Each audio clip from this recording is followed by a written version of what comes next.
वो कितने अनंत हाथ है क्या वो उनके पास, तो भक्ति करने वाले तो अनंत। ऐसा नहीं, उनके ऊपर आधारित नहीं, भोगों की अभिलाषा नहीं, किंतु ये भोग ही मेरे संसार के लिए कारण है, ऐसा जो विश्वास रखता है उसका सम्यक दर्शन माया, मिथ्या और निधान, इन तीनों से साफ सुथरा रहता है। इसलिए कि किसी भी प्रकार से वह रत्नदीप यदि है, रत्नदीप के द्वारा लौ तो उठती रहती है, लेकिन रत्नदीप के द्वारा धुआं नहीं उठता। नहीं समझे? लौ तो उठती रहती है उसकी भी, लेकिन चांदी के बर्तन में भी उसको रख दो, उससे कुछ नहीं होने वाला। ऐसा ही आपका माया, मिथ्या और निदान, इन तीनों शल्यों से रहित सम्यक दर्शन, और जो कोई भी अनुभूताधिक हैं मुझे कि निदान मुनि महाराजों में होता है क्या? नहीं, प्रश्न उठता है। श्रावकों में निदान दो प्रकार के आचार्यों ने कहा, एक प्रशस्त होता है, एक अप्रशस्त होता है। अप्रशस्त एक प्रकार से शल्य का रूप करता है जो सम्यक दर्शन को मिटा देता है, और प्रशस्त जो होता है वह उसके लिए काम तो गड़बड़ तो करता है, लेकिन करते हुए भी उसके साथ साथ सम्यक दर्शन छूटता नहीं, किंतु व्रतों में भी कुछ कमियां आती है, लेकिन आकर के भी उसका श्रावकत्व बना रहता, ऐसा आचार्यों का कहना है। इसी प्रकार मुनि महाराजों के लिए भी होता होगा? नहीं, मुनि महाराजों के लिए तो निदान भोगों की अपेक्षा से किसी भी प्रकार से होते। जैन धर्म की प्रभावना हो, अहिंसा धर्म की प्रभावना हो, सबका उद्धार हो, उसके लिए बहुत कुछ वह प्रयास करता रहता है। वह मोक्ष मार्ग के बारे में हमेशा हमेशा सब लोग इसका आलोकन कर सके, ऐसा आलोक फैलाने में लगा रहता है। इस अपेक्षा से उसके पास निदान शल्य कभी भी और ध्यान भी वहाँ नहीं आ सकता। ऐसा वह छठे और सातवें गुणस्थान में रहने वाले मुनि महाराज हम लोगों के लिए हमेशा आराध्य होते हैं। उन्हीं के उस चर्या के माध्यम से हम लोगों की चर्या हमेशा हमेशा प्रभावित हो जाती है और हमें वह दृष्टि प्राप्त हो जाती है। धन्य है इस भोगमय संसार के बीच में रह करके भी वे अपने आप के थाली के, चांदी की थाली, सोने की थाली, सभी की का थाली, वो कोई भी किसी प्रकार से प्रभावित नहीं होते, क्योंकि उनका दीपक रत्नों का दीपक है, रत्नोत्रय के युक्त है, तो गृहस्थ आश्रम में वह नहीं होता। ऐसे आदर्श पुरुष हम लोगों के लिए मिलते हैं तो अहो भाग्य समझ लेना। माया, मिथ्या और निदान आप लोगों ने सुन लिया है ना? हाँ, अब जो है साफ कर रहे हैं क्या नहीं कर रहे हैं इसकी कोई आवश्यकता नहीं, आपको अपने आप ही देखने में उपलब्ध होगा।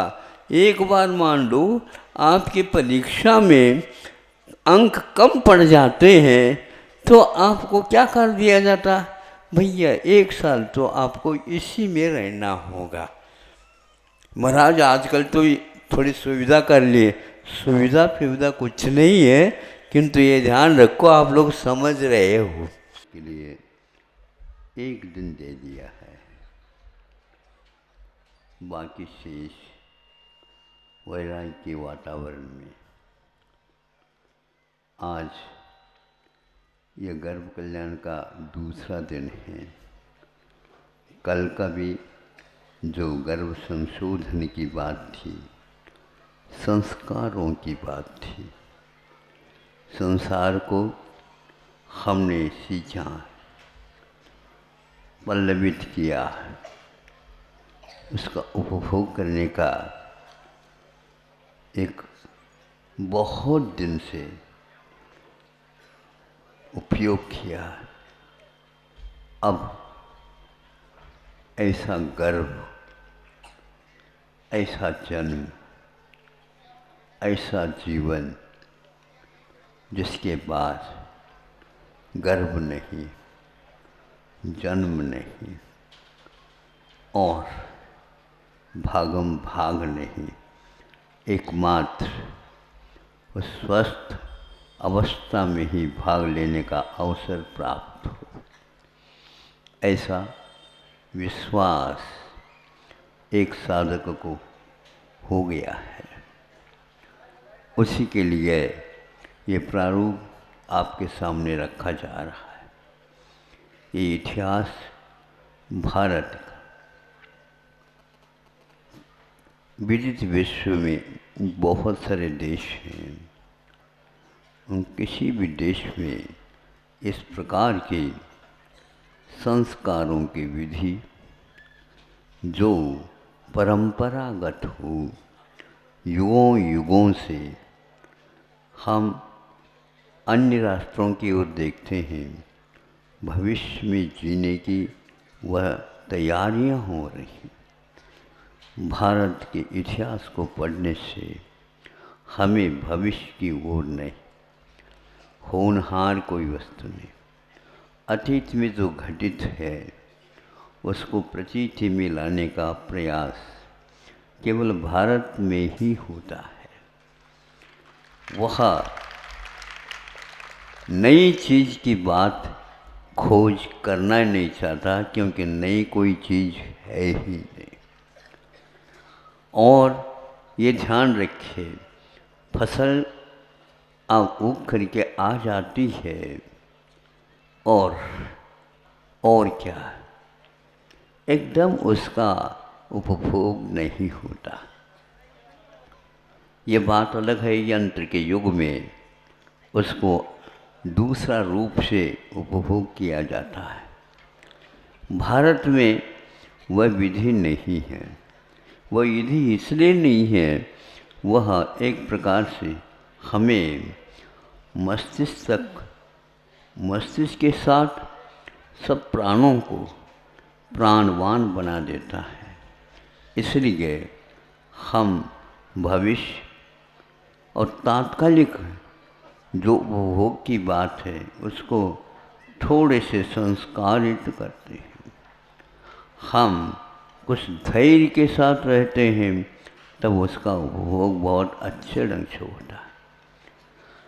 हमने यहाँ पर जो बुंदेलखंड की बात है, यद्यपि यहाँ पर बुंदेलखंड नहीं है, लेकिन यहाँ पर बुंदेलखंड नहीं है ऐसा भी नहीं कहा जा सकता।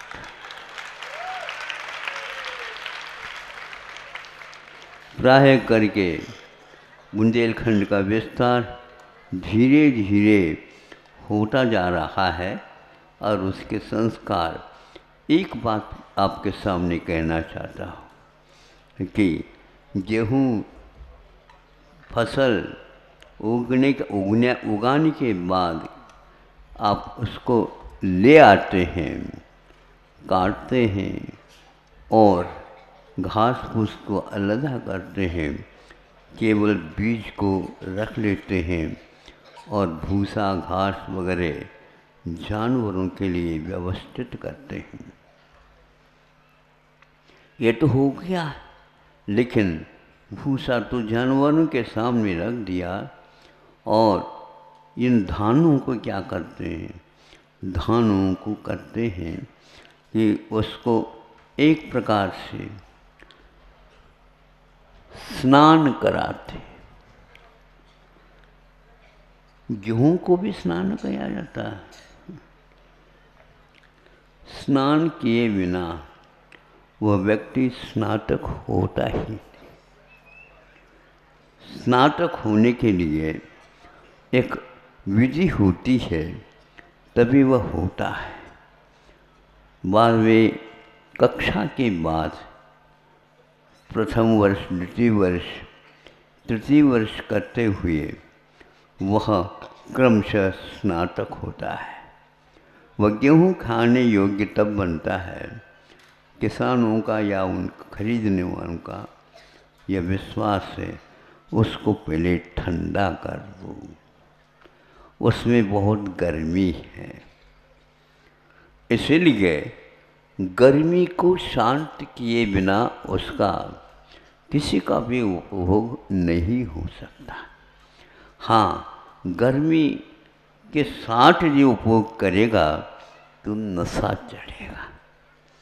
विशेष नशे के जो आदी होते हैं वो इसी प्रकार के तामसी पदार्थों का सेवन करते हैं। इसीलिए पुराना गेहूँ आप सेवन करते खाते हो क्या नया नया है? अभी ब्रह्मचारी जी ने पूछा, कुछ भी कोई किसी ने भी उत्तर नहीं दिया और हमारे लिए पूरे पूरे उत्तर दे रहे हैं। कोई भी एक व्यक्ति ऐसा यहाँ पर नहीं होगा तो ताज़ा ताज़ा नए नए गेहूँ को खा ले। धो के ही खाना है, हाथ पैर ही धोना नहीं, गेहूँ को भी धोना, फिर इसके उपरांत सुखाना, फिर इसके उपरांत उसको दलना अथवा पीसना होता है। और क्या कहें, ये तो गेहूँ की बात है और चावल के भी नए नए चावल कोई भी महाराज खाना चाहें तो भी पचेगा नहीं।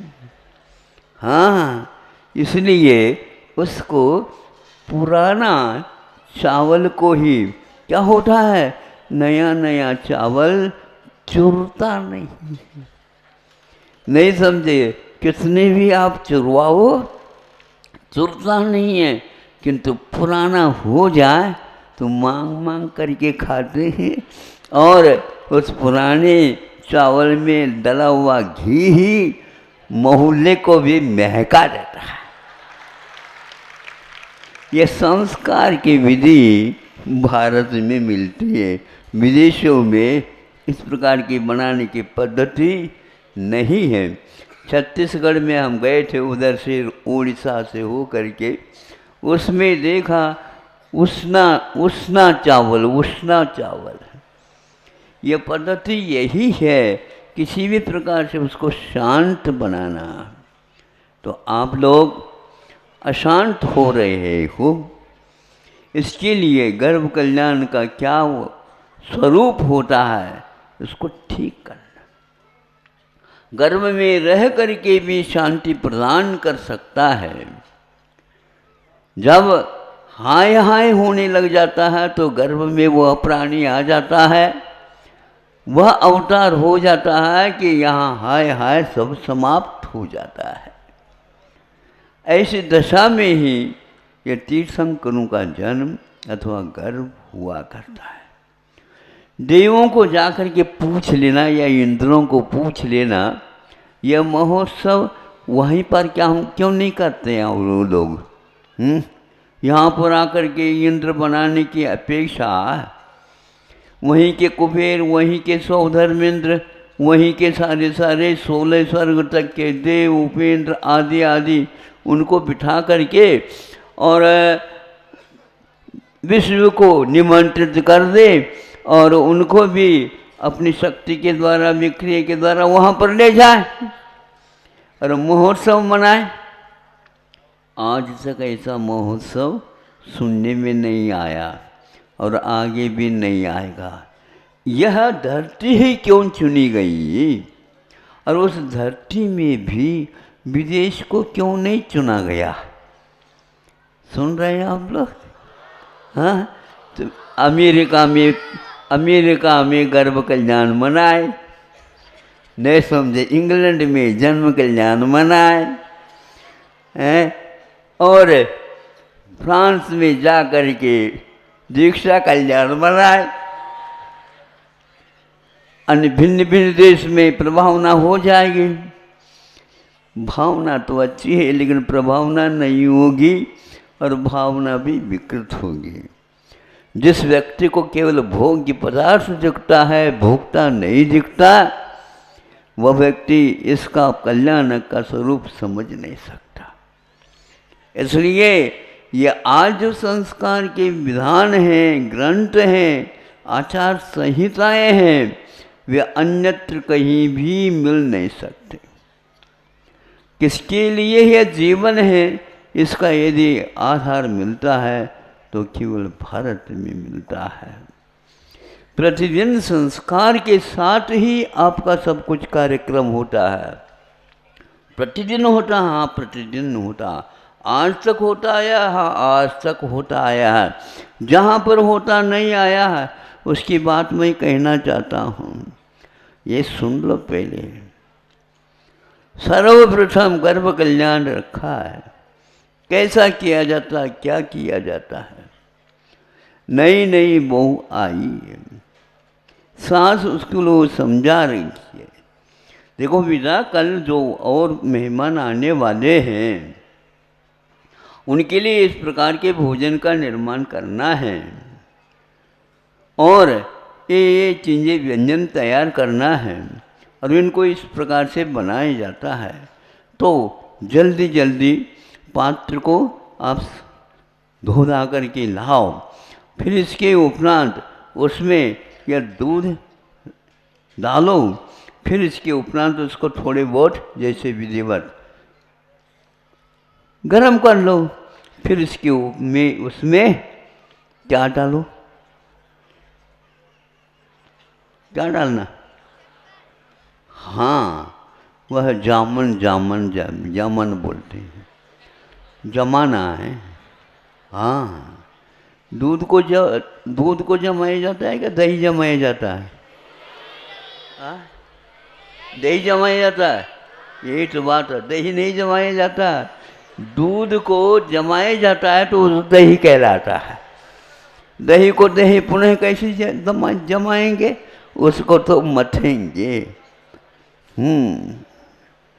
आज से किसी ने जो है ना, आप लोगों ने मठाने की बात तो कहीं भी नहीं सुना है, फिर भी हम कहते हैं क्रीम निकाल न करके खाते पीते हैं। नवनीत का स्वाद ही नहीं आता और नवनीत का कैसे तपाया जाता है पता नहीं। ये विधि है तो वह जमा दिया उन्होंने, हाँ हाँ ऐसे ही कर लेंगे, जैसा कहा उसके अनुसार हम कर लेंगे। तो वह सुबह आए, सांस बोलते हैं उल्ले आओ, उसको मट्टी की उल्लिया आए,